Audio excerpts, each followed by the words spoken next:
Can I just? I have to just talk about this because I cannot believe this is a thing that actually was able. This kid was able to pull off.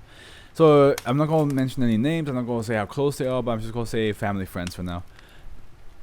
I found out that the son or a family friend, he was skipping school for 6 months and lied to his parents about it. And I'm just like, how the hell did he manage to get away for 6 months without anybody catching on? Their parents, the teachers, like nobody decided to like look into it a bit more deeper. Like the parents, I get maybe like the parents were like, oh, he doesn't want to talk to us about school because he doesn't like it. That's fair enough, but like, how come like none of the teachers ever called the parents and were like, hey, where's your son? Where's your son at? Cause that's the wildest part for me. Like the fact that the only reason he got away with it is because nobody ever like contacted somebody of him that could figure it out. Well, let's see if we have to contact the SCP Foundation to help us figure out the dragon finger. But yeah, I just wanted to talk about it. But like 6 months, 6 months. That is a long time of not going of. Just ditching school. Okay, the dragon finger. Here we go. Let's do this. Save. Our first save. SCP-1593 is to be contained in a reinforced steel safe and storage unit 12 located at Site 35. Any transportation of SCP-1593 is to be achieved via mechanical means. No personnel are to make contact with SCP-1593 under any circumstances. In the event that a member of personnel does become affected by SCP-1593, the affected limb or region is to be removed immediately. In cases where this is not possible, the affected individuals is to be terminated. Any experimentation involving SCP-1593 must be authorized by at least one individual holding Level 3 security clearance. It's a short one, eh? SCP-1593 is a human finger bone, specifically a proximal phalanx, which is believed to have originated from an adult female. Several markings have been carved into SCP-1593, some of which appear to have been scratched out with some form of sharp implement. The meaning of these markings is currently unknown. SCP-1593 anomalous effects first become apparent when a human being makes contact with SCP-1593 with any part of the body.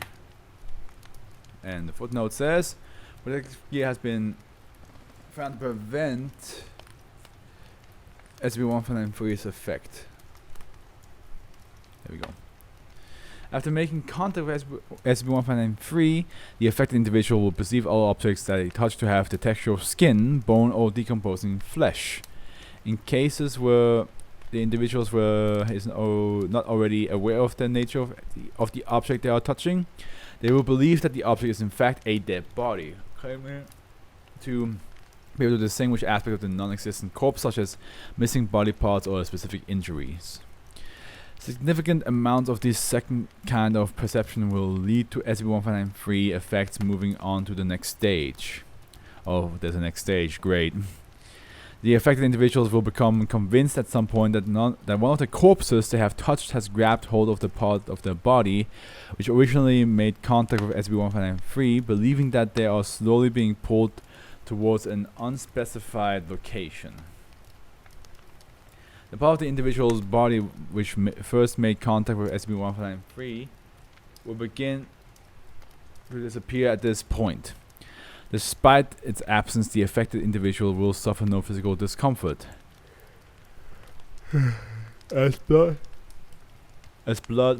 will flow as if the affected region was still present, and the individual will report that they are still able to feel it. Phantom pain! But, maybe it's not really phantom pain if it's still technically there.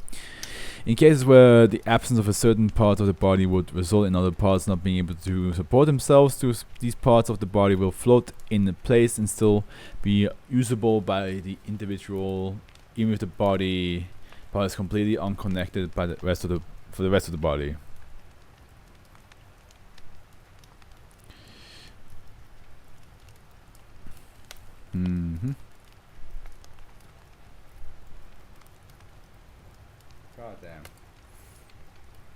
rest of the body read.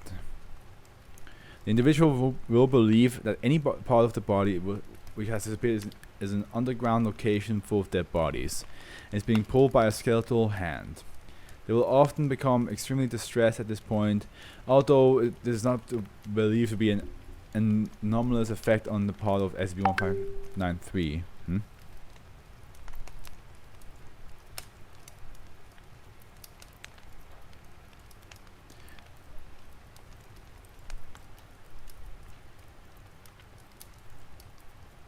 Oh yeah, that's a problem, yeah. Is there another way? Sorry, the condition. Well, that's going to distract me now. This condition will spread throughout the body until the entirety of the individual has disappeared, advancing more quickly if the affected individual is dead or unconscious. Interview log 1. Transcript of a conversation between Dr. and D2913. SCP-1593's effects has resulted in D2913 missing their left arm and most of the upper torso when the interview took place. Begin interview. Okay. Can you tell me for what you can feel with your left arm? It's somewhere on the ground, I think. There's this thing grabbing me, but I've already told you about that. Can you just get this thing off me, please? Can you tell me about it again for the record? We need to get this down officially. There's a hand grabbing my wrist. It's really bony. I think it might be a skeleton. You think it will be easy to get off, what with all the missing fingers. But it's strong as shit. It's all crispy, burned or something, you know? I see. Is there anything else you'd like to tell me about your surroundings? There's dead bodies, visible distress. My hand's caught between two of them, I think. The thing keeps tugging on it, but it can't get me loose. I think I might be safe. It might just give up. It might just give up, right? Maybe it will. Yeah, I think it will. But Doc, if it doesn't, could you just shoot me or something? I don't want to go in there, please. Wow, God, immediately like asking for. Then you get shot. Okay. Well, do not touch this enlarged finger. Understandable. Don't do that.